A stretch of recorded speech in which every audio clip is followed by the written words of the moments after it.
Para mim, o time de 97 foi o time que mais esteve perto de uma conquista de título de campeonato brasileiro. A chegada na base do Inter foi um troço assim que... sem muita explicação, né? Dentro disso, família colorada e tudo. Como é que foi dentro de casa a família? Assim, bom, agora o André vai ser o goleiro do Inter? Ou eles te ajudaram a dizer, calma, um passinho de cada vez? Na hora que passavam um gol, eles botavam no gerador de caracteres, assim, embaixo, o nome e assinatura. E o Zico fazia gol todos os dias. Então, eu passava o gol do Zico, e aí tinha ali a assinatura do Zico, e eu comecei a escrever. E a primeira palavra que eu escrevi foi Zico.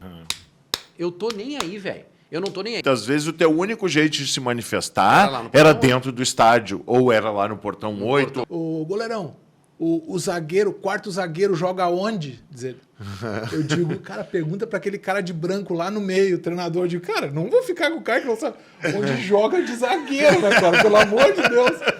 94, 95, eu tinha 14, 15 anos, e eu saí de Osório 7 horas, cheguei no Parque Marinha às 8h30 e fui jogar 30 minutos às 5h30 da tarde. Sim. Se tem alguma coisa... Que avaliação é essa, entendeu? Claro. Pô, fui um grande injustiçado. E aí eu tinha um segundo para dizer alguma coisa ou para morrer, né? Daí eu... Porque esse João Marcelo é um FDP. Década de 90, quando o presidente aparecia no treino, a própria imprensa já identificava.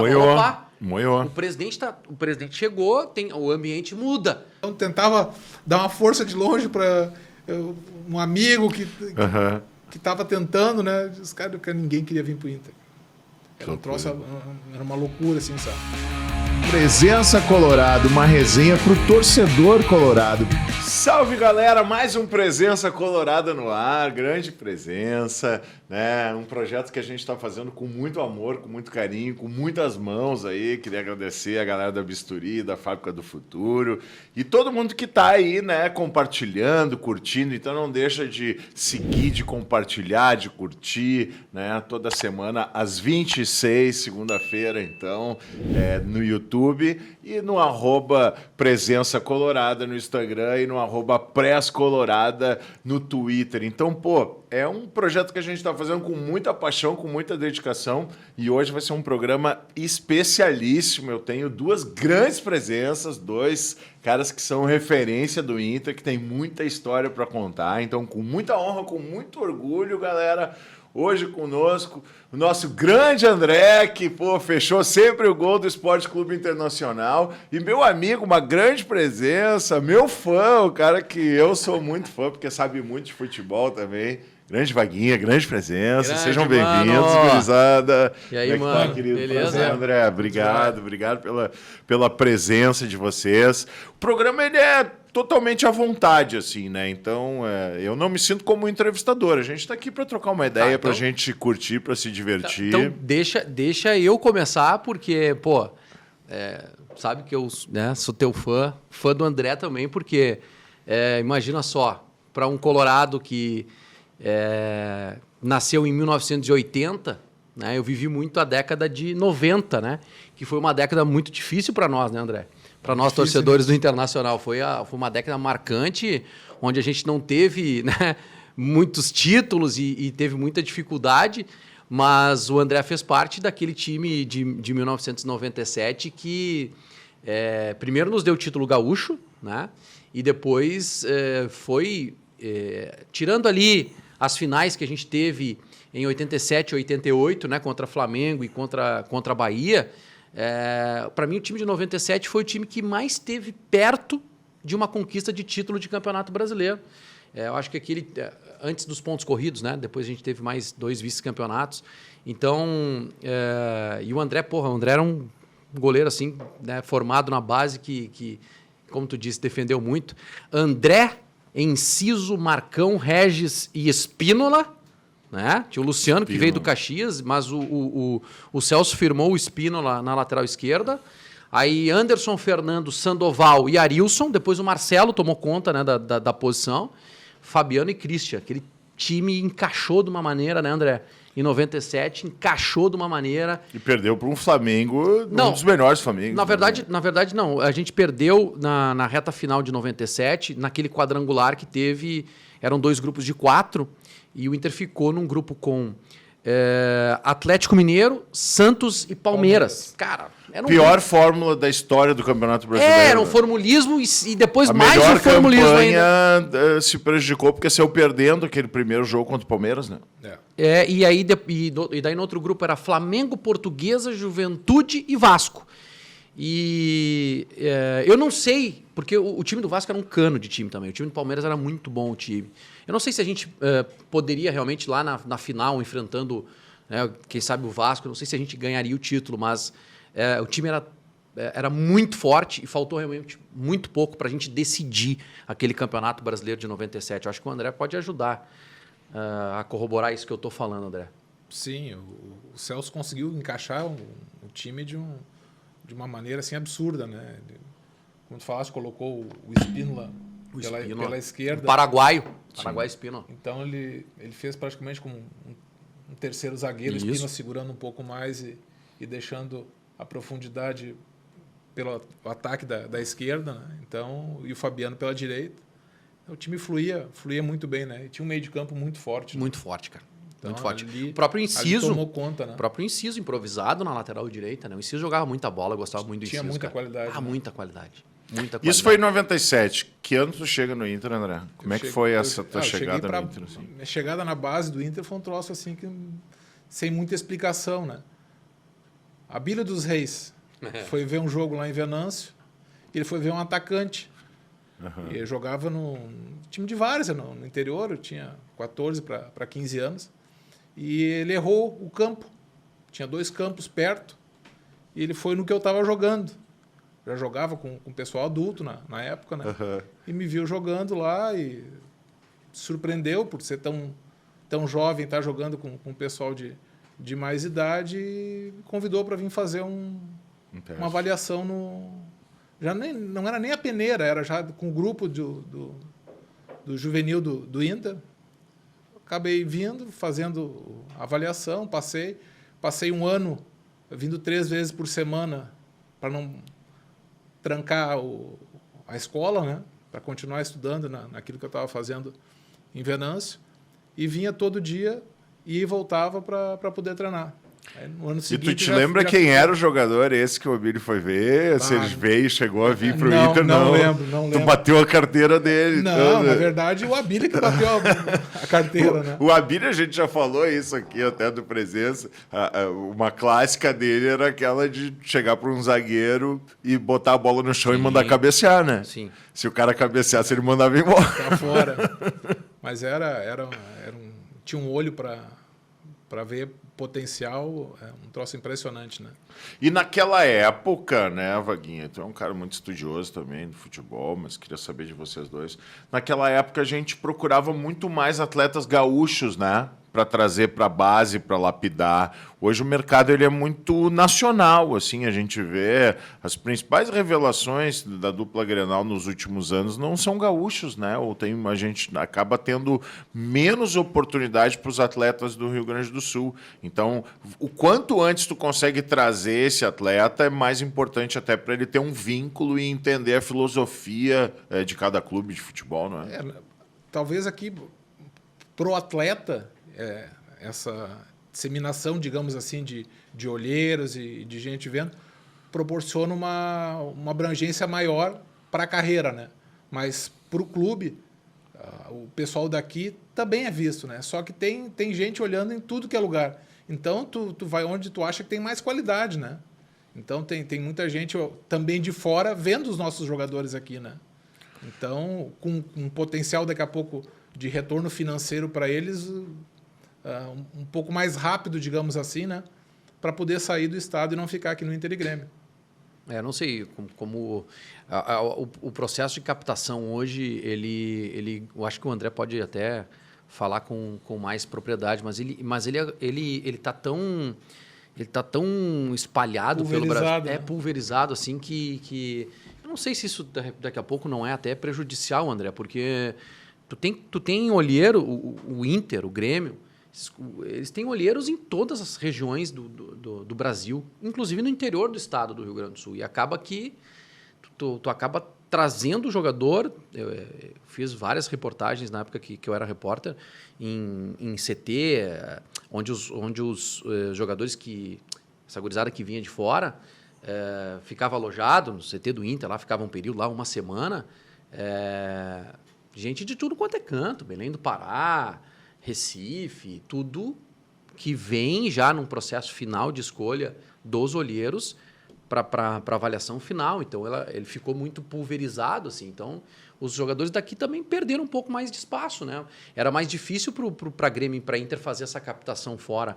E aí ele fazia aqui no interior, e os jogadores do interior eram mais valorizados há um tempo atrás. E tu acha né? que é por isso que a base perde um pouco de identidade? Porque o futebol gaúcho sempre foi muito mais aguerrido, ele sempre foi muito mais parecido com o futebol argentino e com o uruguaio do que o resto do Brasil, e Inter e Grêmio sempre tiraram vantagem nesse sentido. Por que se a gente for pensar na formação do atleta, talento tu tem que ter para jogar futebol, óbvio, é um dom, faz parte da tua natureza. Agora, se tu não tiver resiliência, e se tu não tiver identidade com o clube na qual tu tá começando uma história, ainda mais clubes de massa como o Esporte Clube Internacional, que a pressão é muito grande, é uma receita difícil muitas vezes hoje por essa falta de identidade, por essa falta de vínculo, vocês não acham? Mas em relação à identidade, eu, colorado Claro. de família, né? Então, sem explicação, tu poder jogar no teu time do coração, né? Mas tu vê tanta gente de fora que vem para cá e que cria essa identidade por se sentir dentro Acolhido. do clube, acolhido pela torcida ou pelo próprio clube, né? Que te dá condições de trabalho, de vida muitas vezes, né? Porque a gente sabe que vem muita gente assim com condições muito difíceis de alimentação, de sustento da família, de uma série de coisas que o clube acolhe, né? E muitos também, é uma questão muito individual isso aí, né? Que dão valor a isso, que reconhece esse esforço que o clube está fazendo para trazer, para acolher, e outros passam batidos, sabe?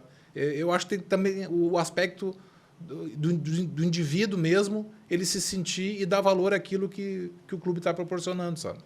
E quando tu veio pro juvenil para cá, né, tu disse família colorada e tudo, como é que foi dentro de casa a família, assim? Bom, agora o André vai ser o goleiro do Inter, ou eles te ajudaram a dizer, calma, um passinho de cada vez, Não, é foi- difícil a torcida, como é que foi essa relação? Não, foi muito tranquilo, né? A família sempre apoiou, né? Eu sempre fui do esporte. Eu só não pratiquei basquete, o resto, atletismo, vôlei, handebol, futsal. Então, esse repertório técnico de outros esportes ajudou também, né? Mas a família sempre apoiou, né? Sabendo que seria difícil, ciente de que para chegar no nível profissional e de alto nível, como no Inter, é um funil muito estreito para se passar, né? Então, assim, o estudo sempre esteve junto para ter esperança, mas nunca ficar abraçado somente nessa esperança, sabe? De estar caminhando com alternativa caso a coisa não funcionasse, sabe? De Que não poder- deixa de ser um pouco do conceito americano de formação de atleta, né? Onde tu tem que ter bons resultados e bom desempenho escolar para poder ter bolsa, para te ter... Não foi o teu caso, mas no caso, daqui a pouco, pela orientação familiar, tu nunca deixou de ter um outro plano, né? Um plano B no sentido de, pô, não dá certo o futebol, que é muito difícil de dar, eu vou ter outras perspectivas, eu vou ter outras valências importantes na minha vida que depois tu usou, inclusive, para tua carreira profissional, sem dúvida Claro, nenhuma. claro. Hoje a coisa está um pouquinho mais aberta, digamos assim, né? Antigamente, tu pegava os grandes clubes do Brasil, 15, 20, e era isso, né? Hoje tu tem clube empresa, os clubes que estão montando equipes realmente para venda. Então, o teu leque de opções hoje ele abriu bastante, né? Até Em relação ao que se tinha. para exterior, né? A porta de saída Sim, tá mais claro. aberta, né? Para jogador para fora. Então, o cara que for um bom profissional hoje, que se dedicar e estar em cima e ciente daquilo que ele precisa fazer para poder melhorar e tentar alcançar um certo destaque na carreira, não daqui a pouco ser top, mas de um nível médio, ele vai conseguir vingar na profissão, sabe? Então, nesse caso, o leque abriu de uma forma bem ampla para quem quer ser um profissional do esporte. E tu, Vaguinha, sempre foi um profissional de alto gabarito da nossa comunicação esportiva, meu irmão. Né? Teve as tuas andanças pelo centro do país, depois a gente vai falar sobre isso. Mas como é que era a tua relação também familiar com o futebol, essa paixão pelo futebol, pelo Inter? Daí vem o jornalismo, tu tem que colocar, óbvio, a tua profissão em primeiro lugar. Daí, hoje, eu acho que tu é um dos caras mais identificados com o Inter, um cara que mais vibra, que tu vê de verdade que é colorado. Acho que tem muito a ver com a tua história do teu filho também, de estar podendo passar essa relação do futebol. E eu tenho muito presente isso, porque eu vou com meu pai e com meu filho em todos os jogos. Então, assim, a relação que eu construí com o meu pai, ela é muito mais fortificada graças ao Inter. E a relação que eu estou construindo com o meu filho, ela é potencializada justamente por isso, né? Então, queria que tu contasse um pouco da tua vida, desde o pai, da mãe, de tu ir no estádio antes. Conta e fala um pouquinho. Eu quero saber o seguinte: biografia de Vaguinha até sair do armário no ano passado. Não, tem muito a ver com a relação com o meu pai. Meu pai faleceu vai fazer 3 anos agora em outubro, que o pai faleceu de câncer, vítima de câncer. E tem muito a ver a relação que eu tinha com meu pai com o que eu procuro hoje com meu filho, porque o meu pai era gremista. O meu irmão mais velho, gremista. E eu fui para o caminho do Inter, né? Sabe lá, por esse tipo de coisa não se explica, né? A paixão pelo time no coração não se explica. Fui incentivado pelos meus tios. Os primeiros jogos que eu fui, meu pai levou no Olímpico, mas depois os meus tios me levaram no estádio Beira-Rio. Eu gostava muito do Zico. Sempre comento essa passagem da minha vida, que da década de 80, quando eu comecei a entender o que estava passando na televisão, as TVs mostravam ali, André, sempre, na hora que passavam um gol, eles botavam no gerador de caracteres, assim, embaixo, o nome e a assinatura. E o Zico fazia gol todos os dias. Então, eu passava o gol do Zico, e aí tinha ali a assinatura do Zico, e eu comecei a escrever. E a primeira palavra que eu escrevi foi Zico. O que os meus tios fizeram? O Flamengo veio jogar em Porto Alegre, em 1987, o jogo da primeira fase do Campeonato Brasileiro. Vamos levar o Vaguinha no Beira-Rio, para ele ver o Zico. Aí eu vi o estádio todo cheio de vermelho e branco. O Inter tocou 3-1 no Flamengo do Zico, em 87. Foram 2 gols do Nilson e 1 do Edu. Aquele time também era muito bom do Inter, muito bom o time. O Edu Lima. E aquele o time Nilson. do Flamengo era um canto também, né? Não, sabe? E o gol do Flamengo foi um gol do Zico de fora da área. Só que eu nunca mais quis pisar no Olímpico, eu só queria ir no Beira-Rio porque me identifiquei com as cores do Inter, entendeu? E aí eu encontrei uma barreira que foi meu pai. Disse, cara, mas eu não vou te levar no Beira-Rio, né? Eu disse, não tem problema. Aí, tanto que eu morei minha adolescência toda em Osório e eu tinha que vir sozinho ou não vim. Lembro que quando o Gamarra estreou pelo Inter em 95, tu já estava, André? Sim, eu subi em 92. 92, mas aquele time de 95... Era provavelmente o Sérgio ou o Goico. Sérgio, acho que era o Sérgio. Né? Depois Goicoechea. Sérgio era o goleiro. E o Gamarra fez a estreia e eu insisti para o meu pai, e o meu pai me trouxe a Porto Alegre, eu e um amigo meu, grande Leonardo Stenzel, o Nonoai, ele me trouxe para Porto Alegre, me deixou na porta do estádio, o pai do meu amigo, que era colorado, meu amigo, e foi me esperar na Praia de Belas. Cara, isso pode não ser nada, mas para mim era isso para mim, depois que o meu filho nasceu, eu disse, cara, isso não vai acontecer. Isso não vai se repetir, porque o meu filho vai estar comigo, cara, independente de qualquer coisa. Só que eu precisava tomar uma decisão, né, mano? Precisava me posicionar, senão...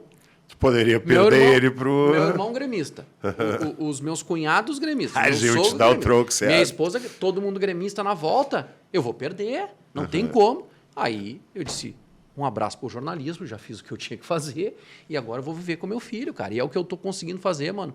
Graças a Deus, assim, pô, a gente fui junto com ele, Inter e Flamengo agora, que foi emocionante e não me arrependo. Inter e Flamengo de novo. Foi. Mas ele já tinha ido no estádio? Já tinha levado ele no ano passado. Mas isso foi a primeira vez que ele entendeu, assim, ele está com 3 anos e 3 meses. Foi a primeira vez que ele entendeu, assim, que Aquele gol do Maurício, ele fala o gol do tio Maurício, foi o gol da vitória do Inter. Pô, e quando eu vi que ele percebeu aquilo, pô, foi emocionante para mim, foi emocionante demais para mim. Então, tem muito a ver essa relação de pai e filho e eu não me arrependo em nada. Estou muito feliz mesmo. Eu acho que para mim a melhor fase da minha vida está sendo agora, está começando. Não, e outra, né? Não é porque a gente é identificado com o Inter. Bom, eu também sou conselheiro há 20 anos, eu sempre tive essa relação do meu DNA tá atrelado com o Inter, que a gente vai deixar de ter as nossas opiniões em relação ao futebol. Né? Não é por isso que tu vai puxar para um lado ou para o outro. Claro que no momento que tu te identifica, tu acaba trocando ideia com muito mais com colorados hoje do que com todo o público que te seguia, né? Mas a paixão pelo futebol, o jeito de ver futebol, as convicções, elas continuam exatamente as mesmas. Não né? é porque tu é colorado que tu cega. Às vezes é até pelo contrário, né? A cobrança ela fica muito maior. Fica muito maior, exatamente. A tua exigência é maior e tu quer título, né? A gente tem sede de títulos nesse momento. E tu não acha que isso é um problema hoje no futebol gaúcho, que daqui a pouco esse torcedor identificado, que vai para as redes sociais, que tem muitos seguidores, etc., ele não começa a ser muito comentarista de resultado? E começa a perder a personalidade no sentido de jogar muito mais para a torcida e para os seguidores. Então, mano, não é muito tênue isso? Isso é uma coisa que assim, eu refleti muito quando eu tomei a decisão. Eu costumo dizer que, cara, hoje em dia, assim, o rótulo de influencer me chateia um pouco.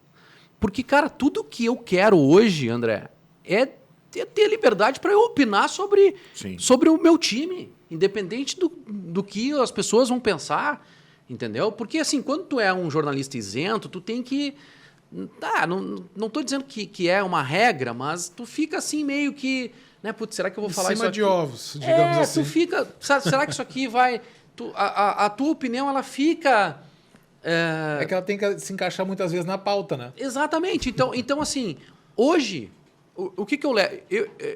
O que eu digo para os meus seguidores, para quem me acompanha? Cara, eu estou sendo eu. Eu não quero saber se o que eu falar vai influenciar. Não me interessa, eu vou ser eu. Eu vou dar a minha opinião, o que eu estou sentindo. Teve um vídeo que viralizou depois do Grenal, que foi assim, eu nem esperei terminar o jogo, o Grêmio fez o gol no final, peguei, liguei a câmera e saí espinafrando. Mas aquilo ali foi eu, de dentro para fora. E eu não estou preocupado, mano. Não estou preocupado se isso vai agradar. Se vai agradar ou se vai desagradar. E eu não estou ali para isso. Eu estou ali para ser eu. E quem está ali sabe que eu vou ser eu e está ali para me seguir, para ouvir a minha opinião. Não porque eu vou...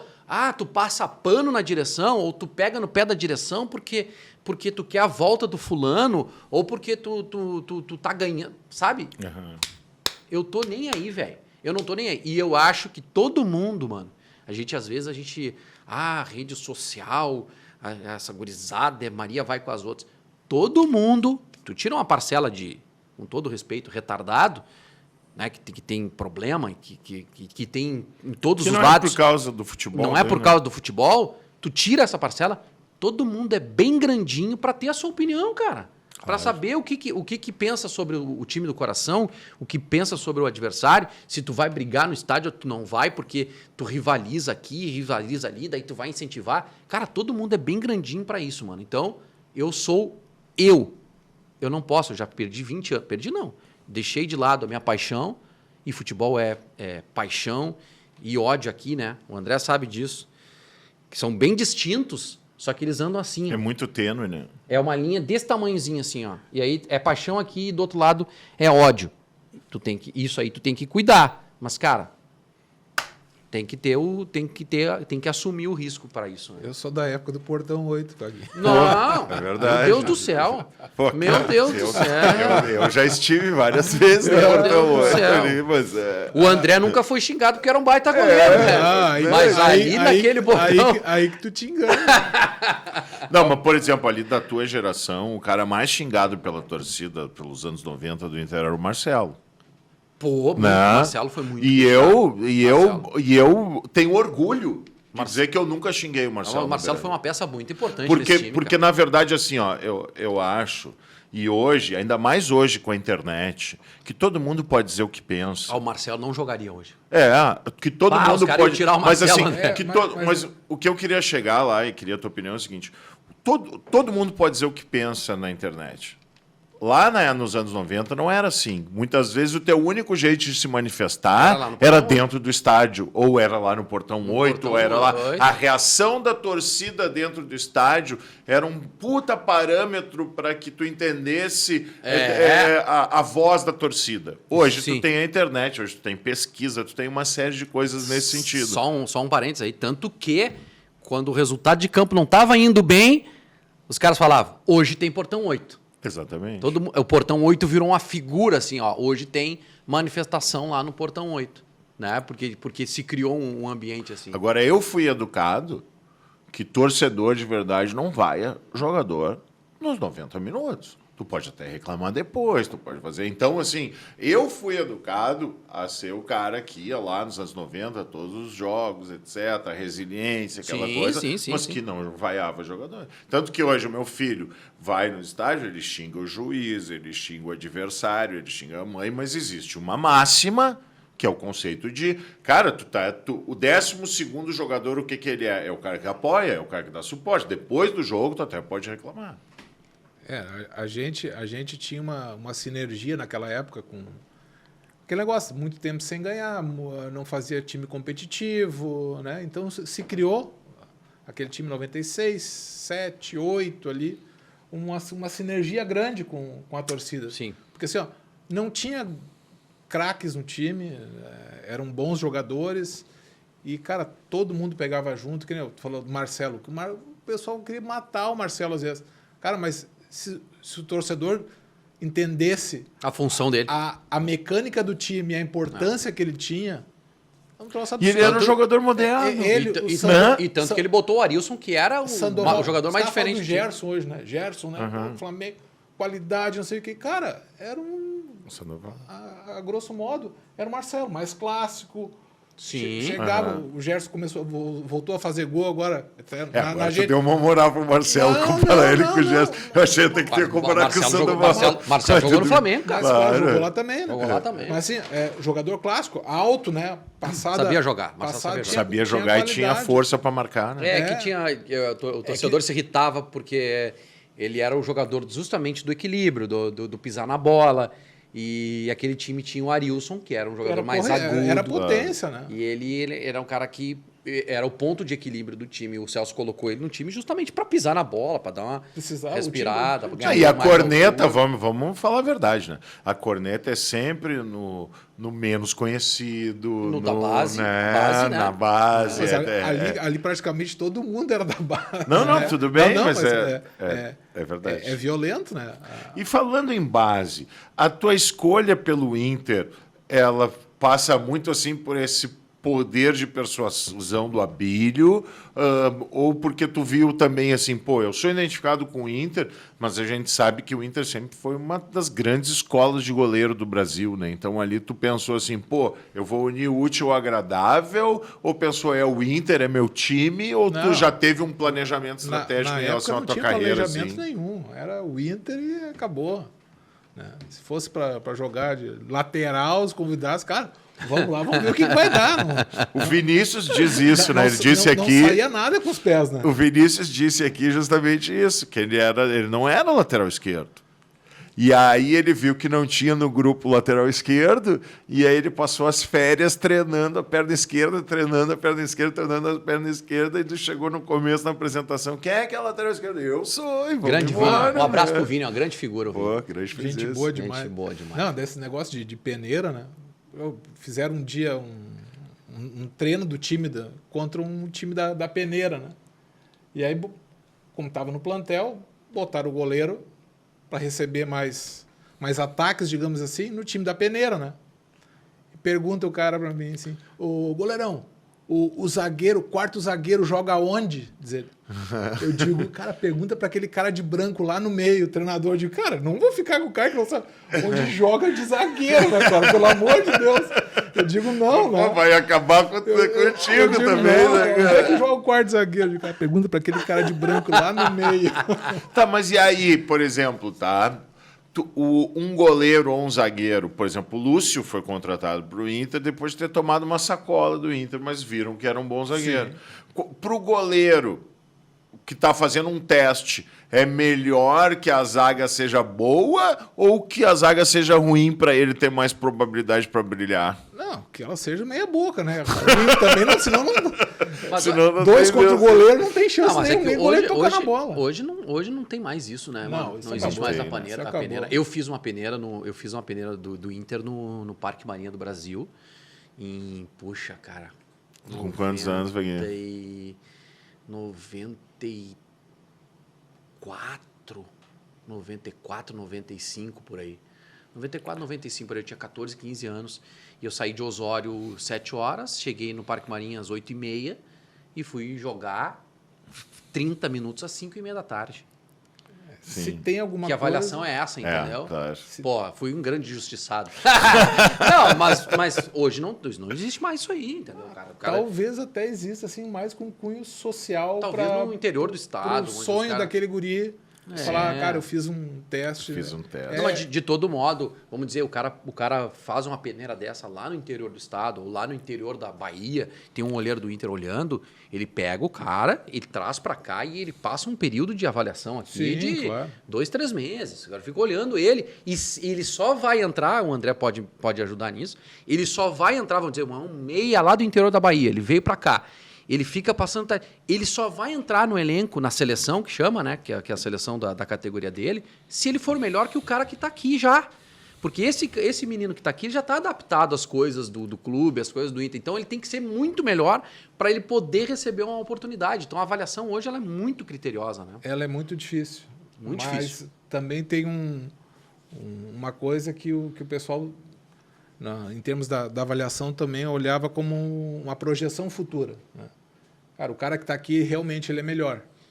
Só que ele tem 6, 7 anos de trabalho, preparação física, alimentação. Sim. Tá aí esse moleque aí. Nunca teve nada, preparação Também, física. tinha um não outro tem nada. lado. Cara, ele não tá tão longe assim, né? Então, Vamos dar... Ou Se seja, nós esse cara vai evoluir. Opa, sim, tem projeção, sim. Tem sabe? projeção. então assim, hoje o clube também vive no imediatismo, sabe? De resultado, de pressão para ser campeão na categoria de base. Então, às vezes, esse imediatismo Sim. corta alguns processos que seriam um pouquinho mais longos e que talvez gerassem um resultado até tão Agora, bons quanto ou melhores. Mas são freados pelo... Isso que tu está dizendo é muito importante porque a gente está vivendo a era dos algoritmos, né? Da tecnologia, da ciência de dados, de pegar o Big Data e fazer análise. Olha, eu preciso de um jogador com essas características, vai lá, inteligência artificial, os softwares, eles vão te apontar. Agora, se tu não tiver o cara que tenha... o feeling, o o feeling, olho. né, do futebol, isso aí acaba sendo irrelevante, né? Eu tenho uma história com a Billy também. Mas foi bem rápida a minha história com a Billy. Eu, nesse dia... Ele jogou a bola Não. no chão para cabecear e Não, tu cabeceou. não, porque... Porque assim, porque Não ele... deu tempo, o cara cabeceou antes. Ele é uma lenda e ele era um cara assim, onde... Imagina, já senhorzinho, ele acompanhava essas peneiras assim ali na década de 90, acho que até final da década de 90, ele acompanhou esse processo de seleção ali. E os treinadores chegavam, né, os caras que faziam a seleção, diziam, e aí, seu Abílio, o senhor conseguiu ver alguém aí já agora? Não vi ninguém. Não vi ninguém ainda e tal. E eu estava sentado no banco para entrar, tipo, ali às 5h30 da tarde para entrar. Mas tu sabia quem era o Abílio já, tu eu já sabia que ele era uma bem lenda instruído. e tal, e coisa e tal. E aí eu, todo com medo, os caras, esse velhinho não pode vir aqui perto, não pode, deixa ele lá que tá tudo certo. Ele olhou para mim, olhou para minha chuteira. Que número tu calça? Daí eu, 38, né? Deixa eu ver tua chuteira. Ele pegou minha chuteira, apertou na ponta da chuteira. essa chuteira tá grande demais pra ti. Eu disse, puta merda, o velho já sabe que eu não jogo porra. Não sabe nem escolher o Não adianta, ele já vai falar pro técnico, esse cara não sabe nem a chuteira que vai jogar, nem deixa entrar em campo. Mas ele ficava ali, cara, ele ficou ali o dia inteiro olhando e ficava ali e tal. Mas também acho que naquele dia não pintou ninguém também. E a filosofia de trabalho provavelmente era se atinha muito aos detalhes, né? De tudo, daqui a pouco, a chuteira, o jeito que o cara caminha, etc. Tem tudo isso. Né? Tu começa no profissional, André, em 92, quando o Inter é campeão da Copa do Brasil, e te passa ali por 94, mas tu te firma titular do Inter em 97, né? Como é que foi essa experiência de subir para o profissional, o Inter ser campeão da Copa do Brasil, que era um título importante nesse sentido? Aí tu já foi bem recebido pelo grupo. Como é que foi a tua relação assim com o profissional do Inter de 92 até 97? Porque tu esperou a tua oportunidade, né? Foram quase 5 anos. Né? Na verdade, eu subi porque o Maisena entrou em atrito com a direção na época, que não queria aceitar a reserva. Burilli? Ele trocou o nome, né? E aí ele pediu para sair. E o Schneider, na época, me subiu ao profissional, com o Antônio Lopes, que era o treinador. Fui bem recebido. É que, na época ali, como o campo B era do lado do campo de treinamento no Beira-Rio, então todo mundo já se conhecia, sabe? Tu podia, daqui a pouco, não saber o nome do cara, mas visualmente tu conhecia, sabe? Estava sendo treinando do lado, então sim. Isso é uma coisa que ajudava muito o CT estar próximo, né? E ali, cara, eu tive grandes professores, né? O Gato Fernandes, espetacular, Sérgio. O Sérgio era muito bom também. Seleção brasileira também, cara, assim, um cara de uma técnica violentíssima, sabe? E a escola do Inter de goleiro, né, cara? Que na largada, quando eu cheguei aqui, quem estava de treinador de goleiro era o Benítez, né?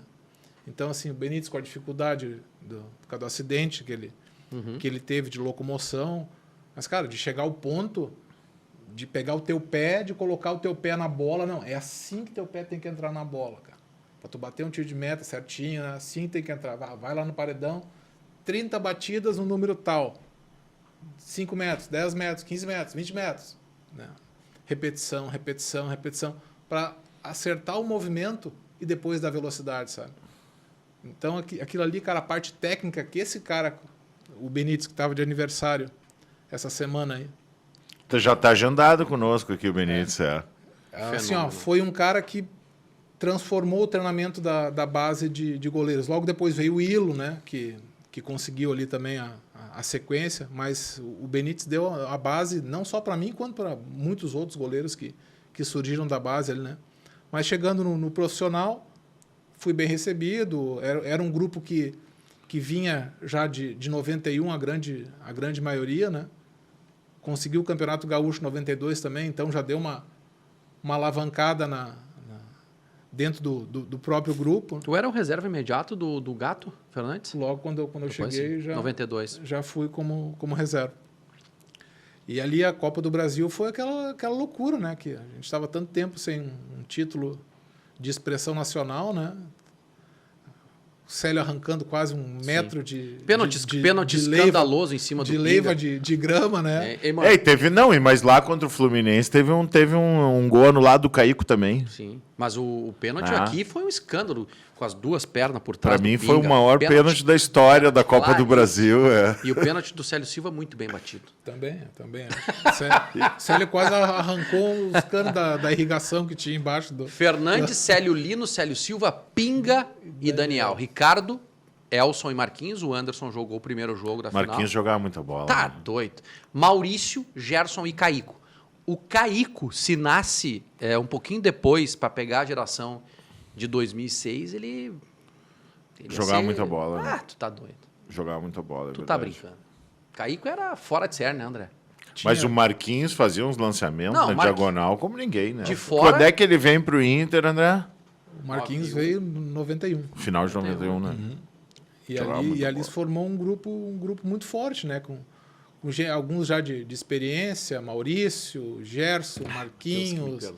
Então, assim, jogadores que já tinham uma vivência de títulos e de E a gente ganha um Grenal ali, né? A gente passa com um Grenal também, né? Passa nos pênaltis, né? O Gato pegando Sabe dois. que a minha melhor história no Olímpico é naquele 1-1 com o gol do Gerson e do Alcindo, de falta, que ele sai na frente.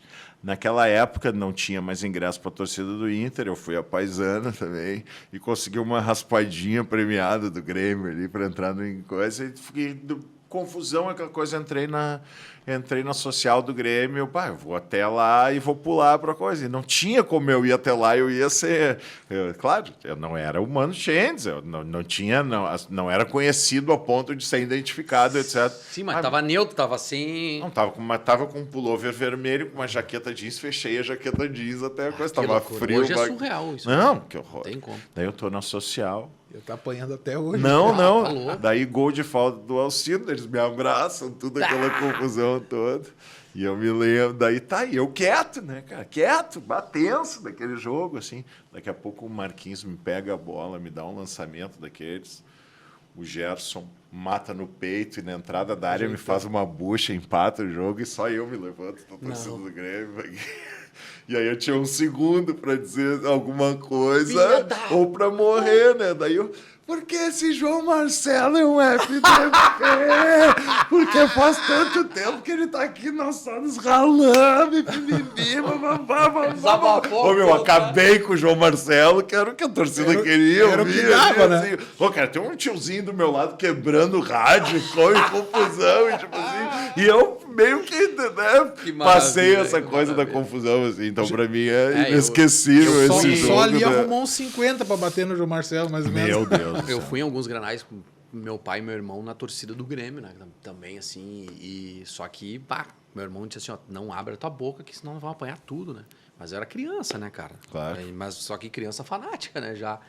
Aí depois também que eu comecei a entender um pouquinho, nunca mais fui com eles em Grenal. Cara, eu tinha um amigo meu também que a família dele tinha negócio no Uruguai, etc., e ele tinha um irmão morando no Uruguai, falava bem espanhol, eu também sempre me virei no espanhol. O 1-1 da eliminatórias da Copa de 94, em 93, 1-1 no Centenário, Francesco ele fez um gol e o Raí fez um gol, foi 1-1 o jogo, eu vi na torcida do Uruguai. Porque era tipo $5 para ti na torcida do Uruguai e para ti na torcida do Brasil. Sim. Era tipo $100. E eu não tinha grana para ir. Fui para o Uruguai ali na confusão. Sim. Vamos na Colombis lá e sou excelente. Mas o cara tem que se virar, não adianta, né? Agora, Vaguinha, tu falou em perder 20 anos. Perder não, porque tu sempre foi vinculado ao futebol, sempre, né? Eu acho que a tua escolha, o jornalismo, também passa por essa paixão do futebol. Sem dúvida. E aí tu passa pela Pampa, tu passa pela Band, vai para Fox Sports, volta para o Donos da Bola, e aí daí tu entende, teu guri, etc. Bom, agora eu tenho que ser colorado. Fala um pouquinho dessa tua trajetória, assim. A paixão pelo futebol e, na verdade, a paixão pelo rádio, assim... Tu começa na Pampa lá com Cabeleira, com aquela turma. Cabeleira figuraça, coloradaço. Mas assim, antes disso, voltando um pouco, assim... Eu sempre fui o torcedor do radinho, né, cara? Eu era torcedor. Meu avô tinha aqueles motorrádio quadradinho, era um radinho pequenininho, assim, aqueles que tinha um negocinho de borracha, assim. E ele me deu um motorrádio. E eu comecei, cara, daí ali minha paixão pro rádio. Tanto que, assim, mano, eu sou fã da comunidade ninjitsu, mas eu conheço muito pouco de música. Porque a minha adolescência não foi ouvindo rádio FM. A minha adolescência foi ouvindo rádio AM. Eu cara fanático pelas equipes de rádio, lá da década de 90, ouvia todas. Eu passava o dia ouvindo rádio. Então, aquilo ali acabou despertando para mim uma magia, a magia do rádio, a magia de ligar o microfone, de fazer uma transmissão. E acabei me apaixonando por isso. E aí eu vim para Porto Alegre para ser estagiário na Pampa. Fiquei um tempo, daí pintou uma vaga na Band. Para mim, a Band foi a grande escola. Foi onde eu aprendi assim, a fazer TV, aprendi a ser repórter de rádio. o ex-presidente Pedro Paulo Zacchia era o chefe lá, né? Ele arrendou ali o primeiro claro. programa da TV, depois ampliou também para o espaço da rádio, PPZ e Luiz Fernando Zacchia. Um abraço a eles, grandes figuras que tive o prazer de conhecer. E aquilo ali abriu as portas para mim na Band, né? Na época com o Meneghetti lá, com o Ribeiro. Um abraço para eles também. E aí veio a Fox Sports. Foi um projeto muito bom, projeto que eu comparo a uma estrela cadente, que começou assim, brilhou e por conta de negócios, né, acabou fechando, né, com a compra do Grupo Disney, né? do Grupo Disney, e acabou fechando e dizimou uma equipe assim que era fantástica, de narradores, era muito boa a turma, né? comentarista, equipe de reportagem. A gente fez grandes coberturas de Libertadores da América. E eu acabei ficando aqui em Porto Alegre. Daí, quando acabou, eu voltei para a Band.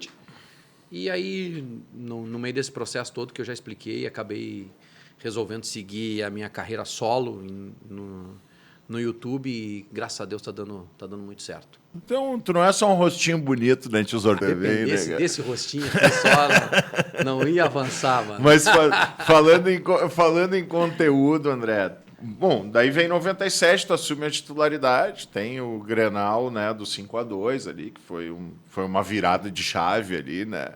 O Fabiano e o Christian vieram aqui também no Presença.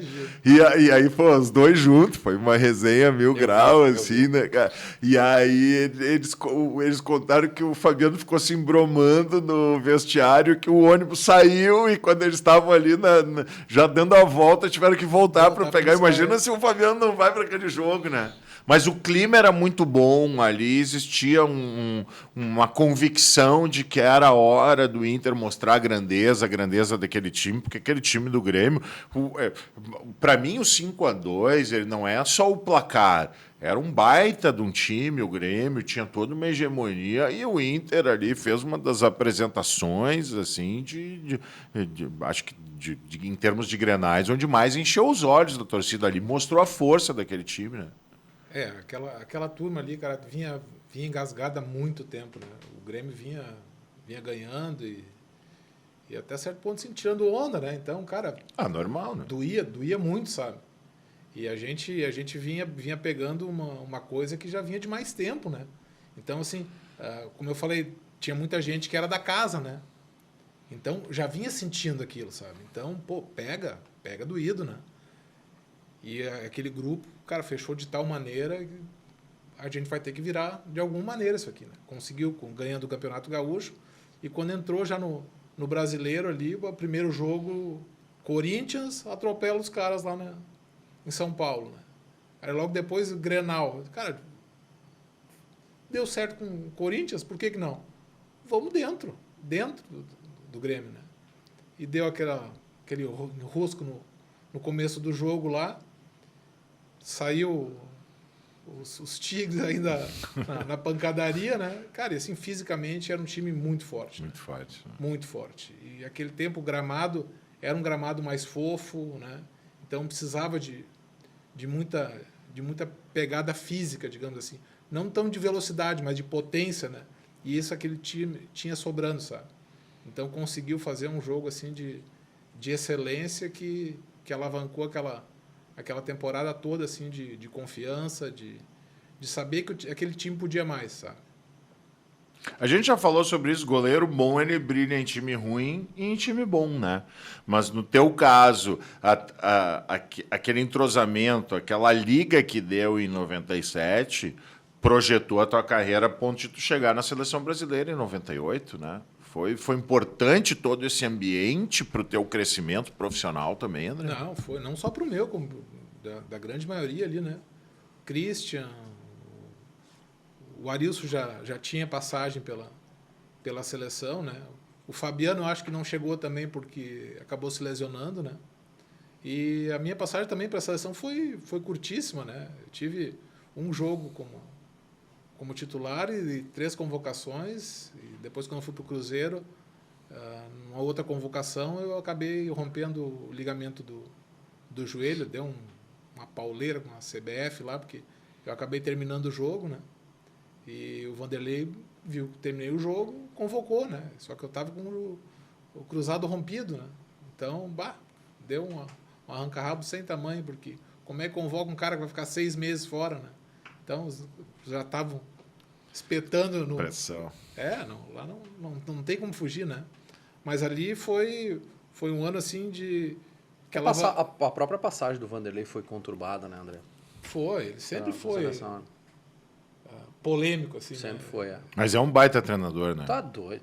Na época que eu trabalhei no Cruzeiro com ele, né? Assim, ó, à frente ele foi um dos que primeiro implementou essa parte multidisciplinar, trabalhar com imagem. Ele teve à frente daquela turma ali, sabe? Depois, claro, foi agregando, todo mundo que entra com um projeto um pouco diferente acaba tomando muita pancada, né, cara? Todo mundo quer ficar naquele seu quadradinho, que tá tudo certinho ali, né? Ele começou a trazer muita gente para dentro dos clubes, profissionais daqui a pouco que o clube não tinha, sabe?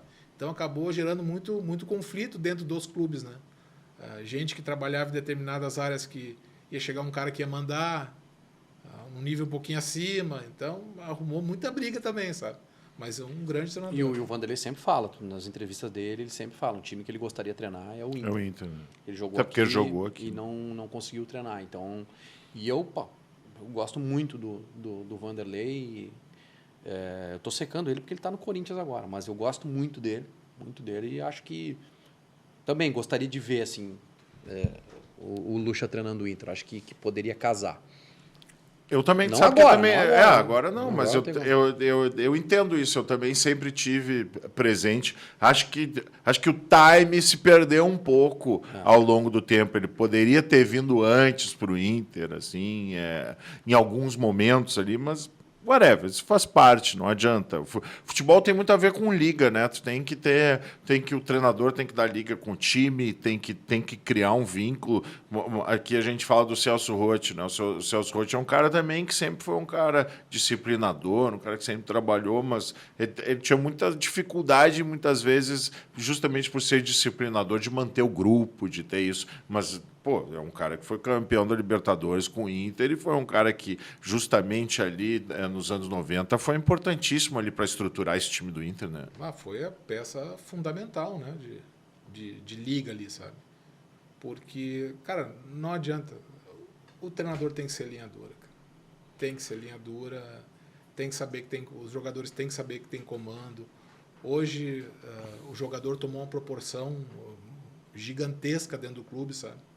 Então, a gente chegava, falou do Zac, chegava o presidente, entrava no campo e dizia, aí, cara, hoje fedeu, alguma coisa deu aí, cara, o presidente está aí no campo. É verdade. Sabe? Então, assim, algumas coisas se aproximaram da hierarquia, estão quase achatadas, digamos assim, sabe? Elas precisam ter um distanciamento. Eu concordo muito com o André em relação a isso. Então, assim, se tomou uma proporção dos atletas, está muito próximo do treinador, do presidente. Não. A coisa... O treinador tem que ser linha dura. Tem, às vezes, jogadores que não entendem, né? Dizer, cara, o cara xinga, o cara grita, Eu digo, cara, só um pouquinho. Não escuta o que ele está te falando. Escuta o que ele quer te dizer, sabe? Porque, às vezes, o cara entra e diz, fulano, vai para... Cara, o que esse cara está querendo me dizer? Cara, que eu fiz errado, que eu não tô... Sim, ele está dizendo aquilo para melhorar a tua entrega, claro. né? Não, mas isso que o André falou da distância respeito, entre os né? poderes, né? Entre quem manda. Então, hoje é exatamente isso que o André falou. Tem uma relação de jogador, às vezes uma relação que se torna meio que paternalista do técnico, que protege demais o seu elenco. Diretor de futebol, vice de futebol, essa figura, ela está muito enfraquecida hoje, nos dias de hoje. E era uma figura que era extremamente importante, porque era a primeira cobrança. E como o André falou, década de 90, quando o presidente aparecia no treino, a própria imprensa já identificava. Moiou. O presidente chegou, o ambiente muda. Hoje, cara, eu não consigo ver isso. E eu sinto muita falta de cobrança. Porque assim... Cara, o Inter perdeu o Campeonato Gaúcho. Eu gosto do Mano, acho que o Mano tem que continuar, tem que ser o técnico do Inter, é o melhor pro Inter no momento. Só que é preciso ter cobrança para cima. Ele tem que cobrar os jogadores e, ao mesmo tempo, ele tem que ser cobrado. Ele tem que ser cobrado pelo seu dirigente, desde que o dirigente tenha capacidade para fazer cobrança. Tu pode dar Eu não respaldo vejo isso. para um treinador como o Mano Menezes, e isso não significa que tu não possa estar cobrando o cara, que tu não Exatamente. possa te indignar com algumas coisas. Num Faz ambiente- parte de uma construção, Em né? qualquer de um- ambiente de trabalho, mas é assim. Essas coisas, essa cobrança, isso não vem para... Isso não sai de vestiário. Isso não sai.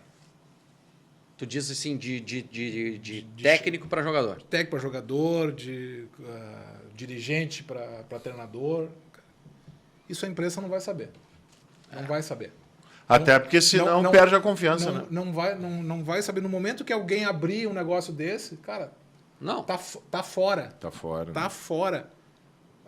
O vestiário, cara, para quem... Década de Vestiário sagrado. é sagrado. Não, vamos- 90, Sagrado. 90 entrevistava o jogador de toalha no armário. Sim.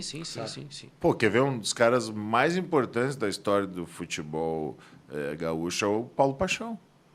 Olha o que aconteceu com o Paulo Paixão por causa de um vazamento de WhatsApp. É.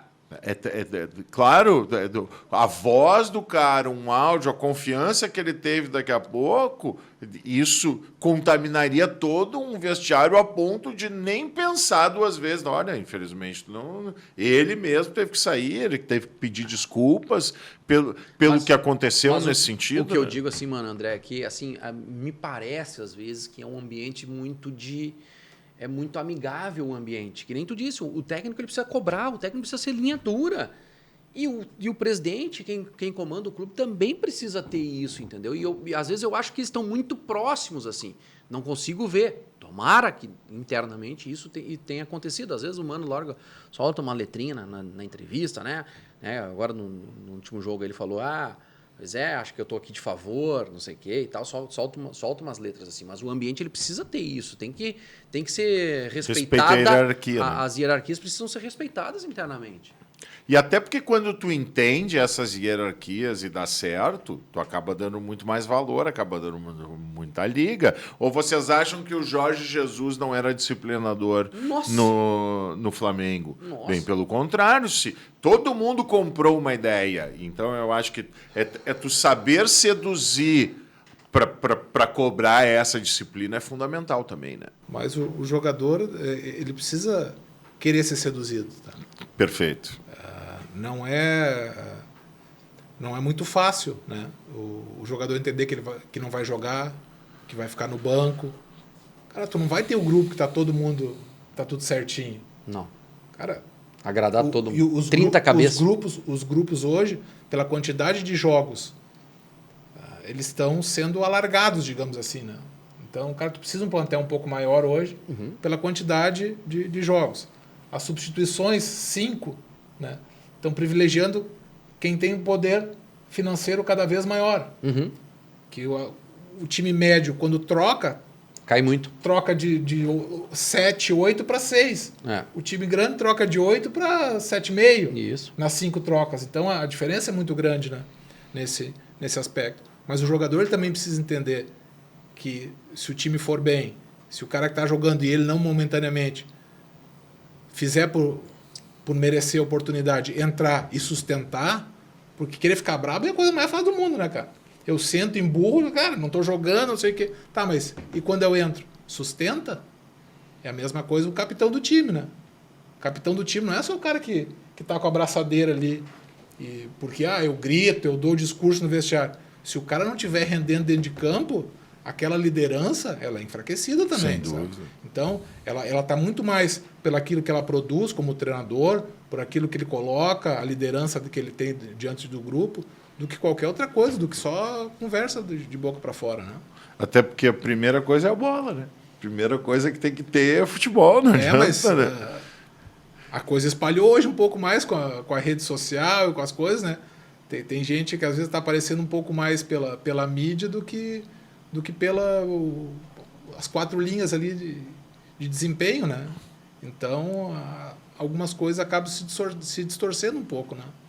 Tu volta em 2005 pro Inter, né? Então tu passa ali por aquele fatídico ano, por tudo que tudo que aconteceu, 2004, 2005. E volta mesmo sabendo que o Klemer ia ter um protagonismo. Como é que foi essa relação? Como é que foi aquele ano de 2005? A importância do Muricy para reestruturar o Inter, assim, porque tu é um cara que conhece muito a história do Inter, né? Porque tu teve de 92 a 97, tu entra na Copa do Brasil, tu passa justamente pelos anos 90.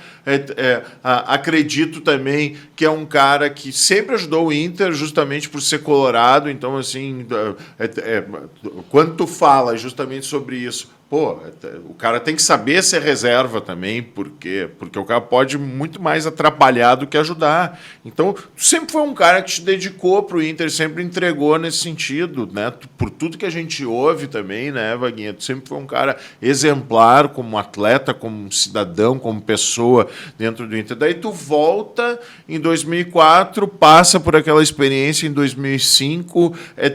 Essa experiência histórica no Inter foi importantíssima para sei lá, para passar para muitas pessoas que estavam vindo, como Yarley, como Fernandão, como o próprio Klemer, o que é o Inter, como é jogar no Inter, como eu tenho que me relacionar com a torcida. Como é que foi teu papel, assim? Não, que muitas vezes... meu papel foi de atleta, né? Essa troca do jogador com torcida, com clube, cada um tem a sua maneira, né? O Fernando, o Klemer, o Yarley se identificaram da mesma maneira que eu tinha identidade já com a torcida. Eu vim num outro patamar, eu estava 2 anos parado, depois de 6 cirurgias no joelho. Sim, 6 cirurgias. Eu fiquei 2 anos parado no Cruzeiro, né? Então, vivi... Na realidade, quando eu voltei, eu já estava em condição de trabalho, mas eu não sabia se estaria no mesmo nível do que quando eu saí. E realmente eu não estava no mesmo nível, depois de tantas cirurgias, né? Estava em alto nível, mas não aquele André que saiu, né? Então, assim, a gente criou um grupo muito forte ali, né? De identidade com o clube, uma reestruturação que o clube estava buscando. Depois ali, eu saí em 99, né? No segundo semestre de 99, e assisti de longe aquela penúria, né, que foi, né? Cai, não cai, bate na trave, muita dificuldade. Com quem conversava, os caras diziam, pô, vai pro Inter lá, cara, pô, um clube grande, sei que os caras, dificuldade, não pagam. Então, tentava dar uma força de longe para um amigo que estava tentando, né? Os caras, ninguém queria vir pro Inter. Era um troço, era uma loucura, assim, sabe? E o Fernando conseguiu trazer o Inter de volta, né? Veio galgando num planejamento que o clube conseguiu se estruturar para poder voltar dentro da sua essência, né? Que é time competitivo, time forte fisicamente e de luta, né? Que tu olhava assim, não via aquele sangue nos olhos do pessoal, né? E o Muricy chegou, né, cara, nesse espírito, né? De cobrança, de saber que tu é com trabalho que tu fortalece confiança, fortalece confiança no cara que está do teu lado, sabe? Isso foi alavancando, foi crescendo, juntando areia, né? Vai subindo. E a base cada vez mais larga, né? E como é que é conviver no vestiário com o Perdigão? Não tinha dia que não se aprontasse alguma coisa, né, cara? Então, ali o Perdiga... Deus me perdoe. O problema é quando escurecia, né, cara? Muito bom. Que coisa maravilhosa. Se o Perdigão não gostar do Sereno, quem é que vai gostar, né, Vaguinha? Tô de brincadeira. E tu, meu, então, tu tá no Donos da Bola e aí tu decide te identificar. Como é que foi isso? E aí... Não, depois. Foi depois? Eu abri o meu canal... logo que eu saí da Fox, eu abri o canal no YouTube falando... Vem com vaga? Viene com vaga. Falando dos dois. Sempre fui bem informado, assim, sempre tive boas fontes dos dois lados, Grêmio e Inter. Então, isso acabou ajudando a alavancar o canal. Mas eu também fiz uma leitura assim mais... Tu acha que esse crescimento exponencial, claro, tem a ver com o teu talento, obviamente, mas passa muito por tu ser assertivo também nas informações que tu passa? Sem dúvida nenhuma. O público que vem até o meu canal, ele é muito mais para buscar informação do que ouvir o que eu tenho para dizer de opinião, porque opinião todo mundo tem, né, cara? Claro. Agora, informação realmente é um poder que o jornalista tem, né? Que é de informação que bate, né? Informação que tem base, que acaba se confirmando. E deixa eu dizer uma coisa para vocês aqui agora, tá? O Vaguinha, ele gosta muito de comunidade. Ele foi... Tu te formou com uma música da comunidade. A música CNJ, da formatura foi CNJ ao vivo, entrei. E no carnaval esse ano? Teve show, teve show. Testemunha, a gente tocou em Bel, o Vaguinha me ligou, mano, pô, quero ir no show, levou a patroa e tudo. E lá no carnaval, ninguém ainda no Rio Grande do Sul tinha dito que o Valência ia assinar com o Inter. E tu me falou, só que tu acabou, mesmo tendo a informação, tu não deu ela em primeira mão porque tu tinha alguns receios e alguns cuidados. Não, isso mostra justamente assim, porque muitas vezes as pessoas olham para o jornalista e pensam assim, esse cara ele vai furar até a mãe se precisar. E, na verdade, para te ser assertivo e para te ter as informações certas, tu tem que ter ética, tu tem que ter cuidado das tuas fontes, tu tem que ser parceiro das pessoas que também estão te ajudando a ser assertivo. A gente aprende todos os dias, em todas as áreas. No jornalismo não é diferente. Todos os dias a gente aprende. E esse episódio do Enervalência, ele também teve a questão do conflito ético, porque eu já estava identificado com as cores do Inter e eu recebi uma informação de uma fonte externa no dia de Inter e São José, antes do jogo do Inter e São José. E o Inter eu já tinha trazido a informação do pré-contrato do Luiz Adriano e do Arangues, que os dirigentes estavam na Europa para assinar o pré-contrato, depois confirmou, né, a informação, e eu recebi a informação que o Inter tinha contratado o Enervalência. Só que, esse tipo de informação, assim, tu precisa checar, tu precisa ter alguém, né, do clube, alguém mais próximo que vai te confirmar a notícia, porque é muito forte a contratação. O cara que está fazendo gol na Europa, chuteira de ouro, ele disputa a chuteira de ouro na Europa. É uma contratação contrato assim, em vigência ainda, né? Com contrato em vigência. Então, ao checar a informação, mano e André, eu tive um pedido para não falar, porque poderia prejudicar a negociação. E aí ali teve o lado jornalístico e teve o lado da paixão do Inter, né? O lado jornalístico, com a segurança que eu tinha já da informação, recomendava que eu desse a informação, porque senão eu ia tomar o furo. Simples. E o lado da paixão foi que pode atrapalhar a negociação e daqui a pouco não acontecer. E aí eu tomei uma atitude de segurar a informação. Eu segurei a informação e avisei minha fonte, olha, alguém vai dar a informação. Porque esse tipo de coisa a gente está acostumado. Podia ter sido eu. Alguém vai dar a notícia. Podia ter sido eu, né? Poderia ter sido qualquer um. Alguém vai dar a notícia, entendeu? Só que ao mesmo tempo eu troquei isso para não prejudicar, para não correr o risco de o Inter perder o negócio e em troca de receber mais detalhes lá na frente. Quando tivesse fechado a negociação, ter detalhes de assinatura, de como foi a relação, detalhes que, para mim, servem para abastecer de conteúdo, né, o canal. E eu não me arrependo.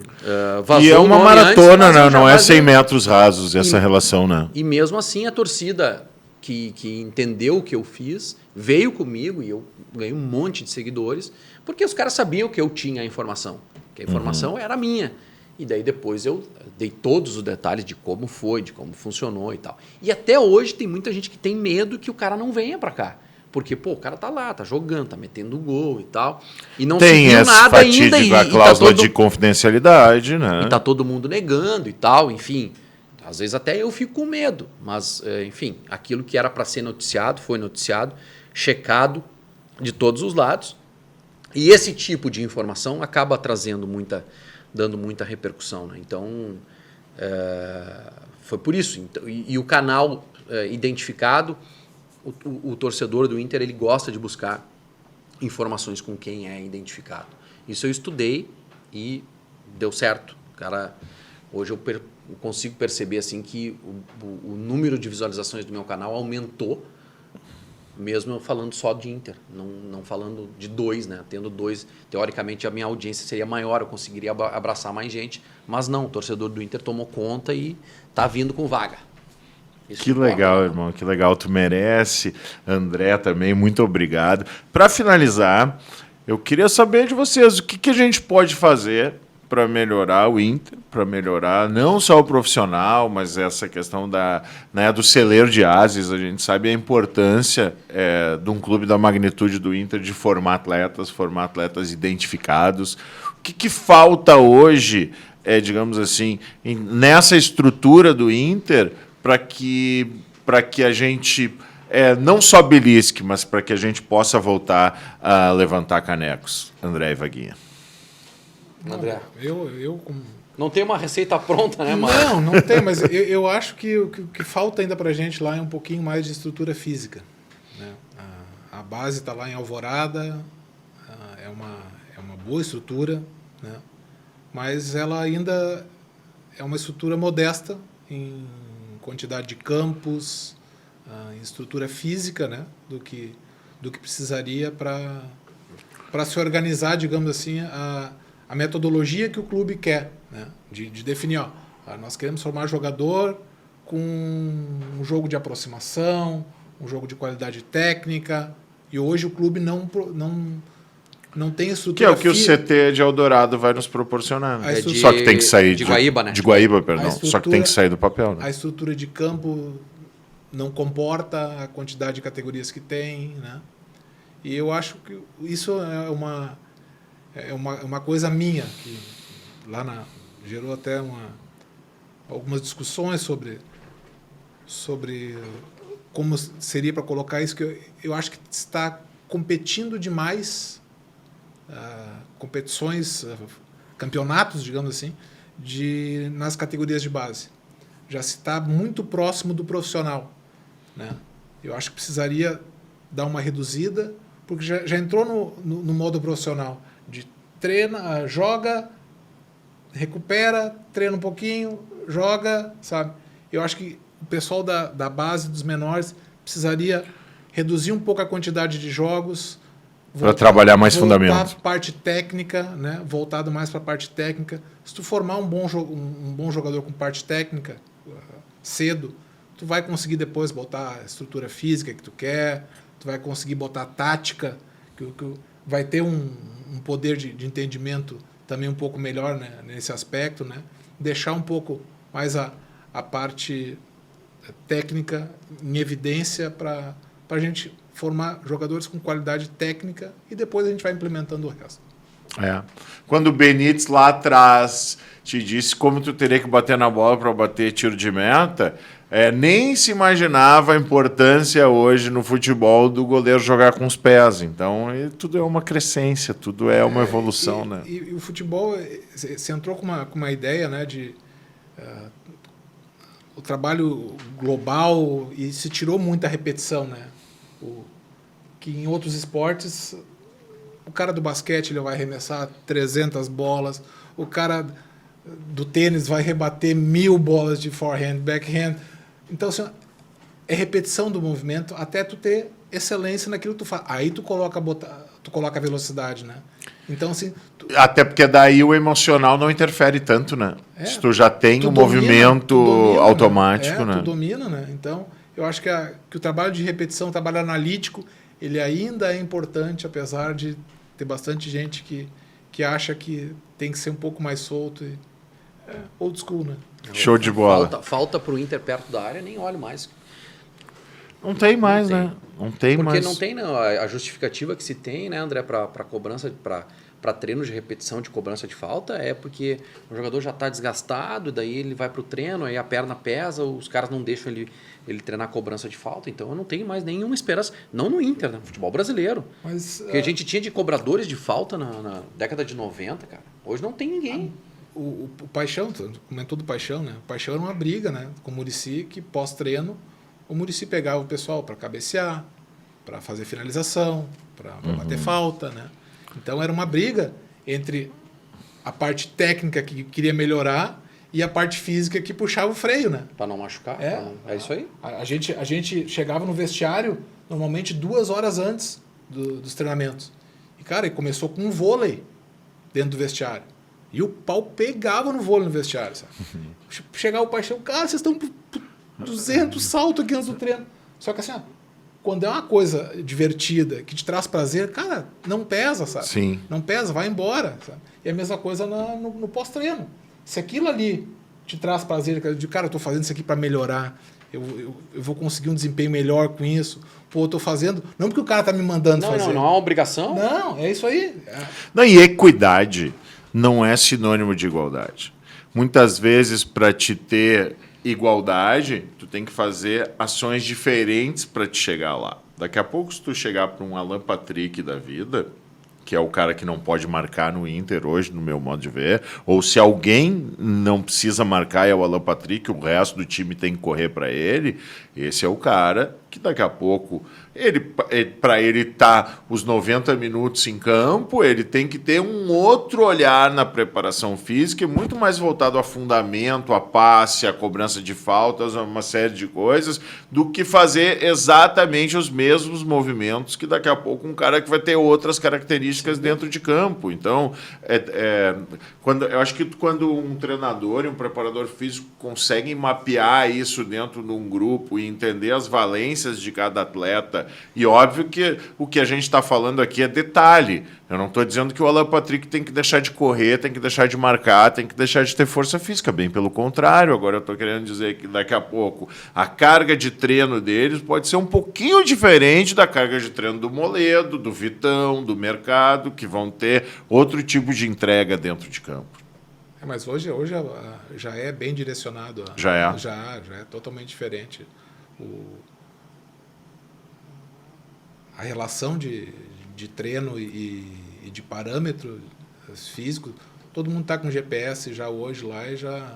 O cara já bateu ali, já bateu a... Próprio exame de sangue para, né, preventivo, para a questão do desgaste muscular. O CK é que assim, tu vai pegar o CK, ele é muito individual, sabe? Então, o meu, sei lá, deu 1000, o teu pode ter dado 2, ser o dobro do meu e tá baixo na tua relação ainda, sabe? Claro. De desgaste. Então, essas informações e coisas, os números eles têm que ser olhados... Tem que ser bem digerido, né? Cuidado e individualizado, sabe? Porque são diferentes para cada atleta, sabe? André, Vaguinha, muito obrigado. Sejam sempre bem-vindos. O nosso objetivo aqui é justamente esse papo informal, é trocar essa ideia, é potencializar a paixão e contar um pouco da história do Esporte Clube Internacional. Então, muito obrigado pela presença de vocês. Não sei se tem alguma consideração final aí. Sejam sempre bem-vindos. E no final do ano a gente quer fazer um grande churrasco do Presença Colorada aí, com o Mano Tchês como assador aí. E aí todos são convidados novamente. Fica essa a minha consideração final. só mandar o endereço, então.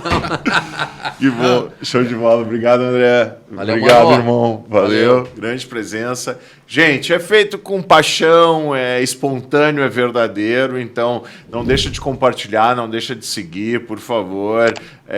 Vamos potencializar todo esse trabalho lindo feito a tantas mãos aqui, com o objetivo, né, de contar um pouquinho da história do Esporte Clube Internacional. Valeu, galera. Até semana que vem. Grande presença.